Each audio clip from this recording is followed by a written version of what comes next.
आप सभी को नवरात्रों की हार्दिक शुभकामनाएं। माता आपके सभी कष्टों को दूर करें और आपके घर में सुख शांति और समृद्धि का वास हो। तो मैं अपने घर में कैसे नवरात्रों की पूजा करती हूँ और घट स्थापना कैसे करती हूँ, इस पे मेरे को कुछ लोगों ने पूछा था मेरे आसपास के। मैंने सोचा चलो वीडियो बना दी जाए और मैं बता भी दूँ मैं कैसे करती हूँ। मेरा मानना है कि आपके घर में ना जैसे ही आपके बड़े बूढ़े पूजा करते आए आप वैसे ही करें, और हमारे घर में जैसे मेरी मम्मी या मेरी इन लॉज पूजा करते आए ना, मैं नवरात्रों की पूजा वैसे ही करती हूँ, कोई स्पेशली नहीं करती। और हाँ, हम चौकी भी अलग से नहीं लगाते।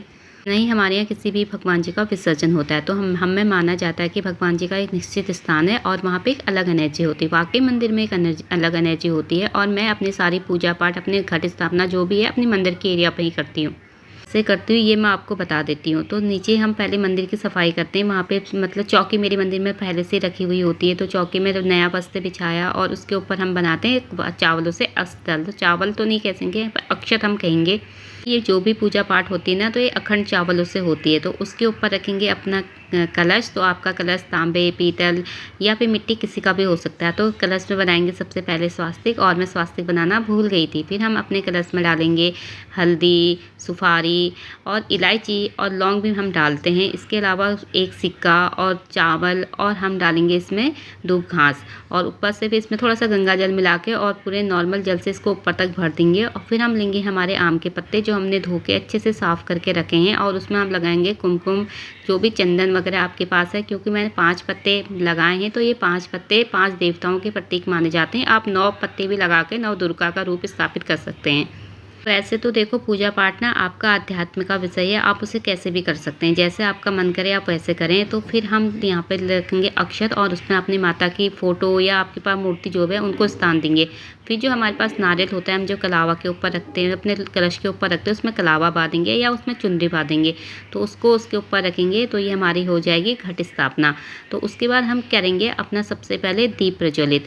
तो अगर जब तक, क्योंकि जो दीपक है उन्हें साक्षात रूप माना गया है, अग्नि रूप को इस पृथ्वी पे, तो सबसे पहले दीपक की पूजा होती है। आपकी घर की पूजा में भी सबसे पहले दीपक प्रज्वलित करें, उसके बाद अपने भगवान जी को स्नान कराएं। तो दीपक प्रज्वलित कर लिया है और धूप जला दी, और हम दीपक की करेंगे पूजा। तो दीपक को भी पहले सबसे पहले कुमकुम, चंदन, अक्षत सबको समर्पित करें, क्योंकि हम सबसे पहले उनको देव रूप में पूज रहे हैं। तो आह्वान हम सबसे पहले उन्हीं के से करते हैं। तो उनको अक्षत और फिर अपने पुष्प लेके आप दीप की पूजा करें। उसके बाद हम करेंगे यहाँ पे अपने गणेश जी की स्थापना, क्योंकि गणेश जी सर्वप्रथम आप पूज्य देव माने गए हैं। तो जब भी हम किसी भी पूजा करते हैं तो सबसे पहले गणेश जी की ही पूजा होती है। गणेश जी के नीचे भी आप अक्षत रख सकते हैं, और मैंने थोड़े से अक्षत रखे थे, उसके ऊपर गणेश जी को स्नान दिया है। और उसके बाद आपको गणेश जी को स्नान कराएं। मैंने पहले से ही स्नान वगैरह करा के रखा हुआ था, तो अभी दिखाया नहीं। और कुमकुम चंदन जी से गणेश जी का टीका चंदन करें, और गणेश जी को ना आप धूप जरूर समर्पित करें।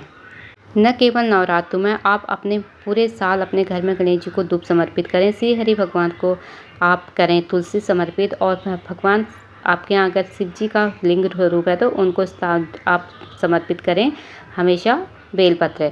तो हम यहाँ पे सबको टीका चंदन लगाएंगे, गणेश जी को, माता दुर्गा को, और हमारे जो हमने कलश स्थापना करी उनको।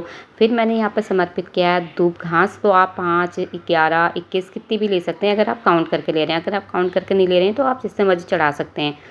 तो धूप घास समर्पित करेंगे। उसके बाद हम समर्पित करेंगे अपने भगवान जी को पुष्प। तो गणेश जी को बहुत प्रिय है गुलहड़ का फूल, और इस टाइम पे तो मेरे छत पे गुलहड़ बहुत खिले हैं। आपने बहुत बार वीडियो में देखा भी होगा। तो फूल मेरे यहाँ पे खूब अच्छे से खिलते हैं, और मेरी पूजा में तो पूरे भर भर के निकल भी आते हैं। फिर हम माता को समर्पित करेंगे फूल। आपके पास कोई भी फूल आप वो समर्पित कर सकते हैं। और फिर माता के लिए ज़रूर लेके आएँ एक चुन्नी। तो आप श्रृंगार का सामान भी ले सकते हैं। मैं श्रृंगार का सामान लेके आती हूँ, और असली वाला लेके आती हूँ, मतलब जैसे नॉर्मल जिनको मैं बाद में यूज़ कर लेती हूँ, क्योंकि मैं उनसे वहाँ से मांगती हूँ, मुझसे पहनते हैं। माता को चुन्नी उड़ाएं।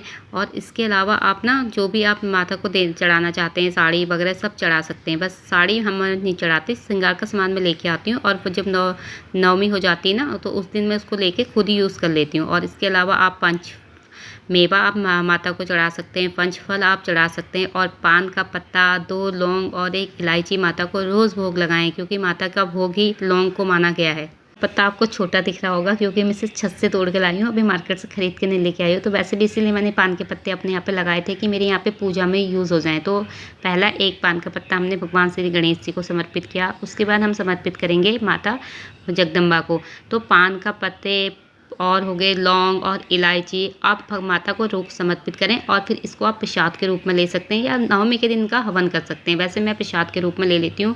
इलायची की हम चाय वगैरह बना लेते हैं, लौंग को मैं खाने वगैरह में डाल लेती हूँ और पान के पत्ते कभी ऐसे चाय वगैरह पी लेते हैं, कभी तो फिर गमले में डाल देते हैं।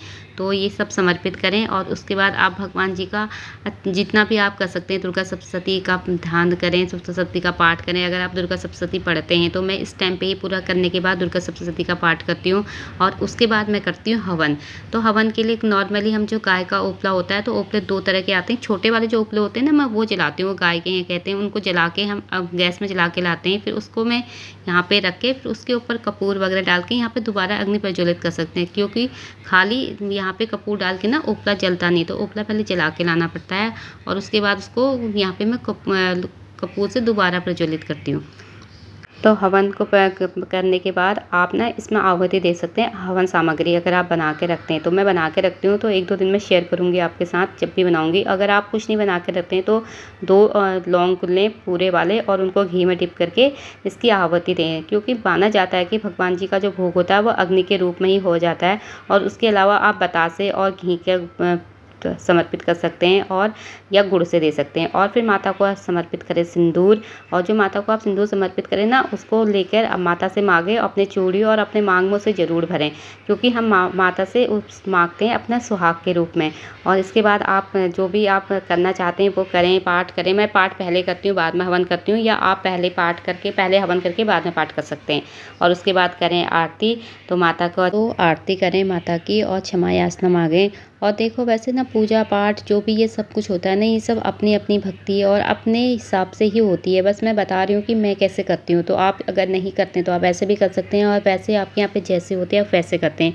पर भगवान जी मुझे ऐसा लगता है हमारे भाव के भूखे होते हैं, उन्हें हमारा भाव दिखता है, हमने क्या चढ़ाया है, कितना चढ़ाया है, उनको इससे कोई फ़र्क नहीं पड़ता। बस उन्हें इस बात से फ़र्क पड़ता है कि हमने उन्हें कैसे याद किया है।